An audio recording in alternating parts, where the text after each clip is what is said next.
গল্পতরু চ্যানেলে আপনাদের সাথে আছি আমি রাজ। পড়ছি হুমায়ুন আহমেদের মিসির আলি আনসলভড বই থেকে একটি গল্প, সিন্ধুক। মিসির আলির ঘর অন্ধকার। তিনি অন্ধকার ঘরে চেয়ারে পা তুলে বসে আছেন। চেয়ারে পা তুলে বসে থাকার বিষয়টা আমার অনুমান। অন্ধকারের কারণে তাকে দেখতে পাচ্ছি না, তবে পা তুলে জবুথুবু ভঙ্গিতে বসে থাকা তার অভ্যাস। আমি বললাম, ঘরে মোমবাতি নাই? মিসির আলি বললেন, টেবিলে মোমবাতি বসানো আছে, এতক্ষণ জ্বলছিল। আপনি ঘরে ঢোকার কিছুক্ষণ আগে বাতাসে নিভে গেছে। আমি বললাম, মোমবাতি জ্বালাবো নাকি অন্ধকারে বসে থাকবেন?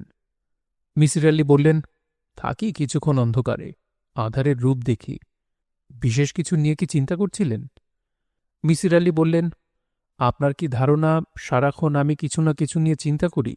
চিন্তার দোকান খুলে বসেছি। পকেটে দেশলাই থাকলে মোমবাতি জ্বালান, একা একা অন্ধকারে বসে থাকা যায়, দুজন অন্ধকারে থাকা যায় না। কেন? দুজন হলেই মুখ দেখতে ইচ্ছা করে। আমি মোম জ্বালালাম। আমার অনুমান ঠিক হয়নি। মিসির আলি পা নামিয়ে বসে আছেন, তাকে সুখী সুখী লাগছে। বিয়েবাড়ির খাবার খাওয়ার পর পান মুখে দিয়ে একটা সিগারেট ধরালে চেহারায় যে সুখী সুখী ভাব আসে সেরকম। মিসির আলি বললেন, বিশেষ কোনো কাজে এসেছেন নাকি গল্পগুজব? এই গল্পগুজব। গল্পগুজব। মিসির আলি বললেন, আপনি কি একটা ব্যাপার লক্ষ্য করেছেন? আমরা সবসময় বলি গল্প গুজব, শুধু গল্প বলি না। তার অর্থ হচ্ছে আমাদের গল্পে গুজব একটা বিশেষ স্থান দখল করে আছে। আমাদের গল্পের একটা অংশ থাকবে গুজব। ইংরেজিতে কিন্তু কেউ বলে না স্টোরি রিউমার, কারণ রিউমার ওদের কাছে তেমন গুরুত্বপূর্ণ না। আমি বললাম, আপনি গল্পই বলুন, গুজব বাদ থাক। কি গল্প শুনবেন? যা বলবেন তাই শুনব।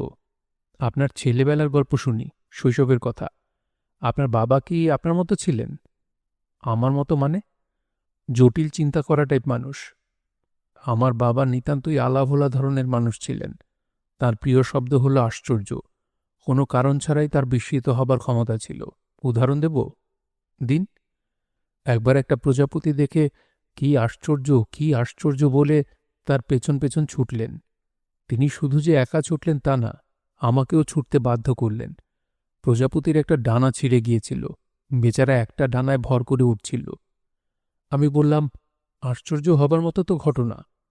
মিসির আলি বললেন, তা বলতে পারেন, তবে দিনের পর দিন এই ঘটনার পেছনে সময় নষ্ট করা কি ঠিক? তার প্রধান কাজ তখন হয়ে দাঁড়ালো প্রজাপতি ধরে ধরে একটা ডানা ছিঁড়ে দেখা সে এক ডানায় উঠতে পারে কিনা। শুধু প্রজাপতি না, তিনি ফড়িং ধরেও ডানা ছিঁড়ে দেখতেন উঠতে পারে কিনা। বাবার এই কাজগুলি আমার একেবারেই পছন্দ হতো না। কৌতূহল মেটানোর জন্যে তুচ্ছ পতঙ্গকে কষ্ট দেওয়ার কোনো মানে হয় না। আপনার বাবার পেশা কি ছিল? উনি মাদ্রাসার শিক্ষক ছিলেন, উলাপাস শিক্ষক। যদিও আমাকে তিনি মাদ্রাসায় পড়তে দেননি। তিনি লম্বা জুব্বা পরতেন। জুব্বার রং সবুজ, কারণ নবীজি সবুজ রঙের জুব্বা পরতেন। বাবার ঝোঁক ছিল সত্য কথা বলার দিকে। তার একটাই উপদেশ ছিল, সত্যি বলতে হবে। তাকে খুব অল্প বয়সে সত্যি বিষয়ে আটকে ফেলেছিল। শুনবেন সেই গল্প? বলুন শুনি। আমি তখন ক্লাস 7-এ পড়ি। বাবা মাগরিবের নামাজ শেষ করে জায়নামাজে বসে আছেন। এশার নামাজ শেষ করে তিনি উঠবেন। এই তার নিয়ম। দুই নামাজের মাঝখানের সময়ে তিনি তসবি টানতেন, তবে সাধারণ কথাবার্তাও বলতেন। সেদিন ইশারায় আমাকে জায়নামাজের একপাশে বসতে বললেন। আমি বসলাম। তিনি আমার মাথায় হাত রেখে কিছু দুয়া দুরুদ পড়ে যথারীতি বললেন, বাবা, সত্যি কথা বলতে হবে, সবসময় সত্যি। আমি বললাম, আচ্ছা বাবা, মনে করো তুমি একটা নৌকায় বসে আছো, নদীর ঘাটে নৌকা বাঁধা। তখন একটা মেয়ে দৌড়ে এসে তোমার নৌকার পাটাতনে লুকিয়ে পড়ল। তাকে কিছু দুষ্ট লোক তাড়া করছে। মেয়েটি লুকানোর কিছুক্ষণ পর ডাকাত দল এসে পড়ল। তারা তোমাকে বলল, একটা মেয়েকে আমরা খুঁজছি, তাকে কোনো দিকে যেতে দেখেছেন?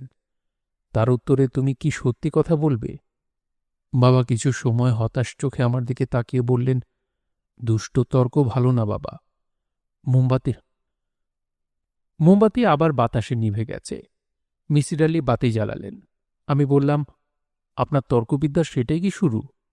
মিসির আলি বললেন, শুরুটা বাবা করে দিয়েছিলেন, তবে তর্কবিদ্যা না, তাঁর ছিল চিন্তাবিদ্যা, চিন্তা বা লজিক নির্ভর অনুমানবিদ্যা। বলুন শুনি। মিসির আলি বললেন, বাবার আমার প্রতি বিশেষ দুর্বলতা ছিল। 2 বছর বয়সে আমার মা মারা গেছেন। মার স্নেহ পাইনি, এ নিয়ে তার মনে কষ্ট ছিল। তিনি আমাকে আনন্দ দেবার জন্যে নানান খেলা খেলতেন। প্রধান খেলা ছিল টিনের কৌটায় কিছু মার্বেল ঢুকিয়ে ঝাঁকানো। ঝাঁকানোর পরে বলতেন, বাবা বলো মার্বেল কয়টা, বলতে পারলে লজেন্স। আমি যে কোনো একটা সংখ্যা বলতাম, কৌটা খুলে দেখা যেত সংখ্যা ঠিক হয়নি। বাবা বলতেন, যা মনে আসে তাই হুট করে বলবা না, চিন্তা করে অনুমানে যাবা। যদি একটা মার্বেল থাকে, সেই মার্বেল টিনের গায়ে শব্দ করবে। 2টা মার্বেল থাকলে টিনের গায়ে শব্দ হবে, আবার মার্বেলে মার্বেলে ঠোকাঠুকি হয়ে আরেক ধরনের শব্দ হবে। 3টা মার্বেল থাকলে 3 রকমের শব্দ। মূল বিষয় হল শব্দ নিয়ে চিন্তা। মানুষ এবং পশুর মধ্যে একটাই প্রভেদ, মানুষ চিন্তা করতে পারে, পশু পারে না। আমি বললাম, বাবা পশুও হয়তো চিন্তা করতে পারে, মুখে বলতে পারে না। বাবা দীর্ঘ নিঃশ্বাস ফেললেন। আমার কারণে তাকে অনেকবার দীর্ঘ নিঃশ্বাস ফেলতে হয়েছে। সেই দীর্ঘ নিঃশ্বাসে পুত্রের ভবিষ্যৎ চিন্তায় হতাশার চিহ্ন ছিল। বাবার কথা বাদ থাক, আপনি এসেছেন আমার যে কোনো একটা অমীমাংসিত রহস্যের গল্প শুনতে, তেমন একটা গল্প বলি। আমি বললাম, আপনার বাবার গল্প শুনতে ভালো লাগছে, বাবার গল্পই বলুন। মার্বেলের শব্দ নিয়ে তার খেলাটা তো শুনতে খুবই ভালো লাগলো। কোনো বাবা তার সন্তানকে নিয়ে এ ধরনের খেলা খেলেন বলে মনে হয় না। মিসির আলি বললেন, অমীমাংসিত রহস্যটা বাবার সিন্দুক নিয়ে, সেই অর্থে এটা হবে বাবারই গল্প। শুরু করি। করুন। বাবার একটা সিন্দুক ছিল, বিশাল সিন্দুক, লোহা কাঠের তৈরি। লোহা কাঠ কি বস্তু আমি জানি না। বাবা বলতেন, লোহা কাঠ হচ্ছে সেই কাঠ যেখানে লোহার পেরেক ঢুকে না। আমার নিজের ধারণা সিন্দুকটা ছিল সিজন করা বার্মাটিকের। সিন্দুকের গায়ে পিতলের লতা পাতার নকশা ছিল। সিন্দুকের চাবি ছিল 2টা। একটা চাবি প্রায় 8 ফুট লম্বা। 2টা চাবি রূপার তৈরি। চাবি 2টা সবসময় বাবার কোমরের ঘুনসির সঙ্গে বাঁধা থাকত। গোসলের সময়ও তিনি চাবি খুলতেন না। শৈশবে আমি ভাবতাম সিন্ধুকে সোনার থালা বাসন আছে, কারণ প্রায় গল্প শুনতাম নদীতে সোনার থালা বাসন ভেসে উঠেছে। আর্কিমিডিসের সূত্রে পানিতে সোনার থালা বাসন ভেসে ওঠার কথা না, তবে শৈশব সব রকম সূত্র থেকে মুক্ত। সিন্দুক প্রসঙ্গে যাই। সিন্দুকের ওপর শীতল পাটি পাতা থাকত। বাবা সেখানে ঘুমাতেন। তিনি কোনো বালিশ ব্যবহার করতেন না, ডান হাতের তালুতে মাথা রেখে ঘুমাতেন। খুব ছেলেবেলায় আমিও বাবার সঙ্গে ঘুমাতাম। একটু বড় হবার পর বিছানায় চলে আসি, কারণ দুজনের চাপাচাপি হতো। বাবার রাতে খুব যে ঘুমাতেন তা না, এবাদত বন্দিগি করেই রাত পার করতেন। রাতে ঘরের সবসময় হারিকেন জ্বলত। বাবা অন্ধকার ভয় পেতেন। এক রাতের কথা বললেই বুঝতে পারবেন। হঠাৎ ঘুম ভেঙেছে, ঘর অন্ধকার, জানালা দিয়ে সামান্য চাঁদের আলো আসছে। বাবা আমাকে জড়িয়ে ধরে আছেন, সামান্য কাঁপছেন। আমি বললাম, বাবা কি হয়েছে? বাবা বললেন, সর্বনাশ হয়েছে রে বেটা, হারিকেন নিভে গেছে, কেরোসিন শেষ, আগে খেয়াল করি নাই। আমি বললাম, মোমবাতি তো আছে। বাবা মনে হলো জীবন ফিরে পেলেন। কাঁপা গলায় বললেন, মোমবাতি আছে নাকি? কোনখানে? আমি শিকার ঝুলানো হাড়ির ভেতর থেকে বাবাকে মোমবাতি এনে দিলাম। তিনি ক্রমাগত বলতে লাগলেন, শুকুর আলহামদুলিল্লাহ, আল্লাহ পাকের অশেষ মেহেরবানি। মোমবাতি জ্বালানো হলো। তাকিয়ে দেখি ভয়ে আতঙ্কে বাবার মুখ পাংশুবর্ণ, কপালে ঘাম। আমি বললাম, তুমি অন্ধকার এত ভয় পাও কেন বাবা? বাবা বিড়বিড় করে বললেন, আছে, ঘটনা আছে, তোকে বলা যাবে না, তুই পুলাপান মানুষ, ভয় পাবি। এই সময় আমাদের ঘরের পেছন দিয়ে ধূপধাপ শব্দ হতে শুরু করল। আমি বললাম, শব্দ কিসের বাবা? বাবা বললেন, খারাপ জিনিস হাঁটাচলা করতেছে। তিনি ক্রমাগত আয়াতুল কুরসি পড়ে আমার গায়ে ফোঁ দিতে লাগলেন। আপনার বয়স তখন কত? ক্লাস 5-এ পড়ি, 9-10 বৎসর বয়স হবে। ঘটনাটা মন দিয়ে শুনুন। বাবা আমাকে জড়িয়ে ধরে ভয়ে থরথর করে কাঁপছেন। ধূপধাপ শব্দ হচ্ছে, এক নাগাড়ে না, মাঝে মাঝে থামছে, আবার শুরু হচ্ছে। আমি বললাম, বাবা কেউ ঢেকিতে ধান করছে, ঢেকির শব্দ। বাবা বললেন, গাধার মতো কথা বলবি না, আমার বাড়ির পেছনে কি ঢেকি ঘর? আমি বললাম, শব্দ দূরে হচ্ছে, রাতের কারণে শব্দ কাছে মনে হচ্ছে। বাবা বললেন, এত রাতে কে ঢেকিতে পাট দেবে? আমি বললাম, হিন্দু বাড়িতে সকাল হবার আগেই ঢেকি শুরু হয়, এখনই সকাল হবে। আমার কথা শেষ হবার প্রায় সঙ্গে সঙ্গে মসজিদে আজান শোনা গেল। বাবা আমার মাথায় হাত রেখে বললেন, মাশাল্লাহ মাশাল্লাহ, আল্লাপাক তোর মাথায় বুদ্ধি দিয়েছেন। মিসির আলি হিসেবে সেটাই কি আপনার প্রথম রহস্যভেদ? তা বলতে পারেন, তবে ঢেকির শব্দের রহস্যভেদ ছাড়াও ওই রাতে আমি প্রথম বুঝতে পারি আমার বাবা অসুস্থ। কি অসুখ জানি না, তবে তিনি যে খুবই অসুস্থ একজন মানুষ সেটা নিশ্চিতভাবে বুঝে ফেলি। এখন আমি বাবার অসুখের নাম জানি। সাইকোলজির ভাষায় এই অসুখের নাম প্যারানয়া। কারণ ছাড়া ভয়ে অস্থির হয়ে যাওয়া, সবসময় ভাবা তাকে মেরে ফেলার ষড়যন্ত্র হচ্ছে।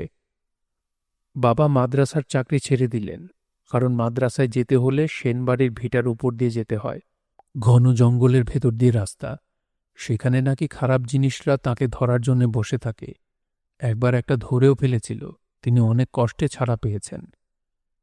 বাবার বিপর্যস্ত মানসিক অবস্থার একটি গল্প শুনুন। তিনি একবার বাড়িতে মাদ্রাসার এক তালেবুল এলেমকে নিয়ে এলেন। আমাকে কানে কানে বললেন, এ কিন্তু মানুষ না, জিন। মানুষের বেশ ধরে মাদ্রাসায় পড়াশোনা করে। আমি বললাম, কিভাবে বুঝলে? বাবা বললেন, সবাই জানে। একবার সে মাদ্রাসার হোস্টেলে তার ঘরে শুয়ে আছে, তার একটা বই দরকার। বইটা অনেক দূরে টেবিলের ওপর। সে বিছানা থেকে না উঠে হাতটা লম্বা করে টেবিল থেকে বই নিল। কে দেখেছে? তার রুমমেট দেখেছে। সেই সবাইকে বলেছে। জিনটার নাম কি?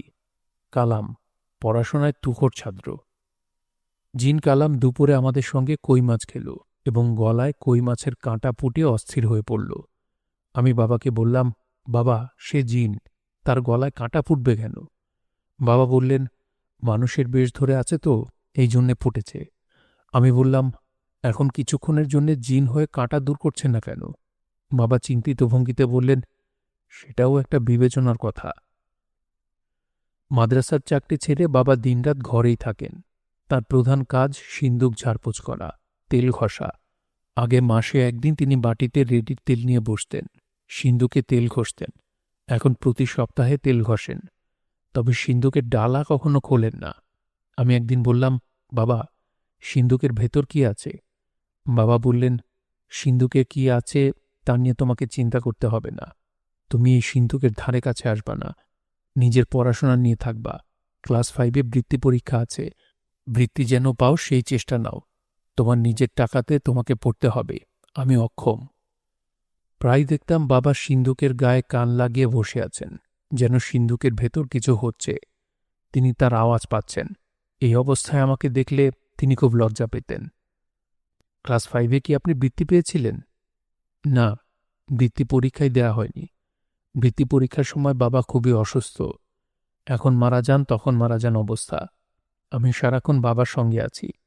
বাবার মাথা তখন বেশ এলোমেলো। সিন্দুকের চাবি তার ঘুঁষিতে বাঁধা। তারপরেও 2 হাতে চাবি চেপে ধরে বসে থাকেন। তার একটাই ভয়, খারাপ জিনিসগুলি চাবি চুরি করে নিয়ে সিন্দুক খুলে ফেলবে, সর্বনাশ হয়ে যাবে। এক রাতের কথা, বাবার জ্বর খুব বেড়েছে। তিনি সিন্দুকের ওপর ঝিম ধরে বসে আছেন। হঠাৎ আমাকে কাছে ডাকলেন। আমি তাঁর কাছে গেলাম।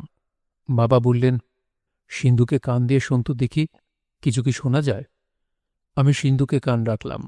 বাবা বললেন, কিছু শুনতে পাচ্ছিস? আমি বললাম, হুম। কি শোনা যায়? বুঝতে পারছি না। বাবা বললেন, সিন্দুকের ভেতর কেউ কি নূপুর পায়ে হাঁটে? আমি বললাম, হুম। বাবা বললেন, ভালো মতো শোন, পরিষ্কার করে বল। না, আমার সময় শেষ। তোকে সিন্দুকের দায়িত্ব বুঝাই দেওয়ার সময় হয়ে গেছে। দায়িত্ব বুঝাই দিতে পারলে আমার মুক্তি, তার আগে মুক্তি নাই। কি শোনা যায় বল। আমি বললাম, নূপুর পায়ে সিন্দুকের ভেতর কেউ হাঁটছে, থেমে থেমে হাঁটে। বাবা বললেন, এখন বুঝতে পারছিস কেন সিন্দুকে কান দিয়ে থাকি? বুঝতে পারছি। সিন্দুক খোলো, দেখি ভেতরে কি। বাবা রাগী গলায় বললেন, সিন্দুক খোলার নাম মুখেও নিবি না। আমার বাপজান মৃত্যুর সময় সিন্দুকের দায়িত্ব আমার কাছে দিয়ে গিয়েছিলেন। বলেছেন কখনো যেন সিন্দুক না খুলি। আমি খুলি নাই। তুইও খুলবি না। সিন্দুকের চাবি সারা জীবন সঙ্গে রাখবি। আমি কিছুক্ষণ চুপ করে থেকে বললাম, বাবা, আমি যখন সিন্দুকে কান চেপে ধরেছিলাম তখন তুমি শরীর দুলাচ্ছিলে। শরীর দুলানোর জন্য সিন্দুকের চাবি ঠোকাঠুকি করে নূপুরের মতো শব্দ হয়েছে। বাবা বললেন, হ্যাঁ ঠিক আছে, তোর বুদ্ধি মাশাল্লাহ খুবই ভালো। আমার মৃত্যুর পর সিন্ধুকে কান চেপে ধরবি। যখনই সময় পাবি তখনই ধরবি। নানান ধরনের শব্দ শুনবি। কিশোরী মেয়ে মানুষের গলা, মেয়ে মানুষের হাসি। প্রশ্ন করলে মাঝে মাঝে জবাব পাবি। শুধু একটাই কথা, সিন্দুক খুলবি না। এই ঘটনার 1 সপ্তাহ পরে বুধবার রাতে বাবা মারা গেলেন। মৃত্যুর সময় তার মুখে একটাই কথা, সিন্দুকের চাবি। আমার সিন্দুকের চাবি খারাপ জিনিস নিয়ে গেছে। সর্বনাশ, আমার মহা সর্বনাশ। তার কোমরের ঘুনশিতে চাবি ছিল না। পুরো বাড়ি তন্ন তন্ন করে খুঁজেও চাবি পাওয়া গেল না। বাবার মৃত্যুর পর আমি অথৈ সমুদ্রে পড়লাম। পড়াশোনা বন্ধ হবার উপক্রম হল। তখন আমাদের স্কুলের অঙ্ক স্যার প্রণববাবু বললেন, তুই আমার বাড়িতে উঠে আয়, এই বাড়ি তালাবদ্ধ থাকুক। আমি স্যারের বাসায় উঠলাম। স্যারের স্ত্রীর নাম দুর্গা। তিনি আমাকে বললেন, তুই আমার ঠাকুর ঘরে কখনো ঢুকবি না, পানি বলবি না, বলবি জল, তাহলেই হবে। এখন আয়, আমাকে প্রণাম কর, পায়ে হাত না দিয়ে প্রণাম কর। স্নান করে এসেছি, ঠাকুর ঘরে ঢুকব। আমি কদমবসি করার মতো করলাম। তিনি বললেন, মুসলমানের ছেলে, প্রণামের ঢং দেখো। প্রথম দিন মহিলার কথায় আহত হয়েছিলাম। কয়েকদিনের মধ্যে বুঝলাম এই পৃথিবীতে 5 জন ভালো মানুষের মধ্যে তিনি একজন। তিনি কখনো বলেননি আমাকে মা ডাক, কিন্তু আমি তাকে মা ডাকতাম। তিনি আমাকে ডাকতেন মিছরি। তার মৃত্যুর পর আমি মুখাগ্নি করি, কারণ তিনি বলে গিয়েছিলেন মৃত্যুর পর মুসলমান বদপুলাটা যেন আমার মুখাগ্নি করে। তাদের পরিবার কঠিন নিরামিষাশী ছিল। আমাকে নিরামিষ খাবার খেতে হতো। আমার আমিষ খাবার অভ্যাস যেন নষ্ট না হয়ে যায়, এই জন্যে মা আমাকে আলাদা হাঁড়িতে মাঝে মধ্যে ডিম রান্না করে দিতেন। আমার মায়ের গল্প আলাদাভাবে আরেকদিন বলবো। আমার আনসলভড খাতায় উনার ছোট্ট একটা অংশ আছে। উনি প্রতি অমাবস্যায় অপদেবতাদের ভোগ দিতেন। বাড়ির পেছনের জঙ্গলে একটা শেওড়া গাছের নিচে কলাপাতায় করে গজার মাছ পুড়িয়ে দিতেন। তিনি বলতেন, ভোগ দেবার কিছুক্ষণের মধ্যে একজন অপদেবতা ভোগ গ্রহণ করার জন্য আসতেন। সেই অপদেবতার চোখ নেই, তার শরীরে মাংস পোড়ার গন্ধ। একদিন আমি মার সঙ্গে অপদেবতাকে ভোগ দিতে গিয়েছিলাম। আচ্ছা, এই অংশটা বাদ, আজ বরং সিন্দুকের গল্পটা করি। আমি স্কুল ছুটির দিনে নিজের বসত বাড়িতে যেতাম। বাড়ি তালাবদ্ধ থাকত। তালা খুলে ঘর ঝাড় দিতাম এবং বেশ কিছু সময় সিন্দুকে কান লাগিয়ে বসে থাকতাম। সিন্দুকের ভেতর থেকে কোনো আওয়াজ আসত না, আসবে না জানতাম, তারপরেও অভ্যাস বসে কান লাগিয়ে থাকা। একদিনের কথা, সিন্দুকে কান লাগিয়ে বসে আছি, হঠাৎ শুনলাম রিনরিনে মেয়েদের গলায় কেউ একজন বলল, এই এই, আমি আমি আমি, এই এই। আতঙ্কে আমার শরীর প্রায় জমে গেল। আমি ছিটকে দূরে সরে গেলাম। মনে হচ্ছে সিন্দুকটা সামান্য নড়ছে। কেউ একজন প্রাণপণ চেষ্টা করছে ভেতর থেকে সিন্দুকের ডালা খোলার। কেউ একজন বন্দী হয়ে আছে, বের হবার চেষ্টা করছে। দৌড়ে প্রণব স্যারের বাড়িতে চলে গেলাম। ঘর তালাবদ্ধ করার কথা মনেও হল না। সেদিন এতই ভয় পেয়েছিলাম যে রাতে জ্বর এসে গিয়েছিল। জ্বরের ঘোরে কানের কাছে সারাক্ষণ কেউ একজন বলছিল, এই এই এই, আমি আমি আমি, এই এই এই। পরের সপ্তাহে আবার গেলাম। সিন্ধুকে কান লাগানো মাত্র শুনলাম, এই এই এই। আমি বললাম, আপনি কে? উত্তরে শুনলাম, আমি আমি আমি। আপনার নাম কি? আমি আমি আমি। সিন্দুকের ভেতর কিভাবে ঢুকলেন? উত্তরে সেই পুরনো শব্দ, আমি আমি আমি, তবে শব্দ স্পষ্ট। ইলেকট্রিসিটি চলে এসেছে। মিসির আলি ফুঁ দিয়ে বাতি নেভালেন। তাকিয়ে দেখি মিসির আলির কপালে ঘাম। তিনি এখনো গল্পের ভেতরে আছেন, যেন চোখের সামনে সিন্দুক দেখছেন। আমি বললাম, মিসির আলি সাহেব, ভাই, এটা কি কোনো অডিটরি হ্যালুসিনেশন হতে পারে? হ্যাঁ, হতে পারে। সিন্দুক নিয়ে আমার কিশোর মনে প্রবল কৌতূহল থেকে ঘোর তৈরি হতে পারে, তবে ঘটছিল না। কিভাবে বুঝলেন ঘটছিল না? আমি আমার মাকে, অর্থাৎ প্রণব স্যারের স্ত্রীকে বাড়িতে এনেছিলাম। তাকে বললাম সিন্দুকে কান রাখতে। তিনি কিছু শুনেন কিনা। তিনি কান রাখলেন এবং অবাক হয়ে বললেন, বাচ্চা একটা মেয়ে বলছে, আমি আমি আমি। ঘটনা কি রে? আমি বললাম, জানি না। মা বললেন, এর চাবি কই? চাবি আন, সিন্দুক খুলব। আমি বললাম, চাবি নাই, চাবি হারিয়ে গেছে। মা বললেন, আমার ধারণা সিন্দুকে অনেক ধনরত্ন আছে। ধনরত্ন পাহারা দেবার জন্যে বাচ্চা কোনো মেয়েকে সিন্দুকের ভেতর ঢুকিয়ে তালা বন্ধ করে দেওয়া হয়েছে। মেয়েটাকে জগ করা হয়েছে। আগেকার মানুষের বিশ্বাস ছিল জগ ধনরত্ন পাহারা দেয়। মিস্ত্রি দিয়ে সিন্দুক খোলা দরকার, কিন্তু সেটা ঠিক হবে না। ঠিক হবে না কেন? চারদিকে জানাজানি হবে, সিন্দুক খুলতে হবে গোপনে। মিসির আলি সিগারেট ধরাতে ধরাতে বললেন, আমি যখন ক্লাস 8-এ পড়ি তখন সিন্দুকের চাবির সন্ধান পাই। কিভাবে পান? নিজেই চিন্তা করে বের করি চাবিটা কোথায় থাকতে পারে। চাবি সেখানেই পাওয়া যায়। লজিকের ডিডাকশন কিভাবে করলাম আপনাকে বলি। চাবি দুটা বাবার কোমরের ভঁড়শিতে বাঁধা থাকত, কাজেই চাবি পড়ে যাওয়ার প্রশ্নই ওঠে না। বাবার কথা মতো খারাপ জিনিস তার কাছ থেকে চাবি ছিনিয়ে নিয়েছে, এও হবার কথা না। বাবা নিজেই লুকিয়ে রেখেছেন। তাঁর শরীর তখন খারাপ ছিল, কাজেই দূরে কোথাও লুকাবেন না, বাড়ির ভেতর বা বাড়ির আশেপাশে লুকাবেন। মাটি খুঁড়ে কোথাও লুকাবেন না, মাটি খোঁড়ার সামর্থ্য তাঁর ছিল না, আর খোঁড়াখুড়ি করলেই লোকজনের দৃষ্টি আকর্ষণ করবেন। কাজেই তাঁর চাবি লুকানোর একমাত্র জায়গা ইদারা, বাড়ির পেছনেই ইদারা। বাবা অবশ্যই ইদারার পানিতে চাবি ফেলে দিয়েছেন। আমাদের বাড়ির ইদারার চারপাশ বাঁধানো ছিল। অসুস্থ অবস্থায় বাবা ইদারায় হেলান দিয়ে অনেক সময় কাটাতেন। ইদারা থেকে চাবি উদ্ধারের কাজ মোটেই জটিল হয়নি। ইদারায় বালতি বা বদনা পড়ে গেলে তা তোলার জন্যে আকশি ছিল। জিনিসটা একগোছা মোটা বড়শির মতো, দড়িতে বেঁধে আকশি ফেলে নাড়াচাড়া করলেই হতো। ডুবন্ত জিনিস বড়শিতে আটকাত। আপনি চাবি পেয়ে গেলেন? হ্যাঁ। সিন্দুক খুললেন? হ্যাঁ। সিন্দুকে কি ছিল? মিসির আলি সিগারেটের লম্বা টান দিয়ে বললেন, সিন্দুক ছিল সম্পূর্ণ ফাঁকা, কিছুই ছিল না। কিছুই ছিল না? এক টুকরা কালো সুতাও ছিল না। এরপরেও কি আপনি সিন্দুকে কান রেখে কথা শোনার চেষ্টা করেছেন? করেছি, কিছুই শুনিনি। সিন্দুকের গল্প এখানেই শেষ। যান, বাসায় চলে যান, অনেক রাত হয়েছে। শুনছিলেন হুমায়ুন আহমেদের মিসির আলি আনসলভড বই থেকে গল্প সিন্দুক। গল্পটি কেমন লাগলো অবশ্যই কমেন্ট করে আমাদেরকে জানাতে পারেন। ভালো লাগলে একটি লাইক করবেন, চাইলে শেয়ার করে অন্যকে শোনার সুযোগ করে দিতে পারেন। সবাই ভালো থাকবেন, সুস্থ থাকবেন এবং গল্পতরুর সঙ্গী থাকবেন। ধন্যবাদ।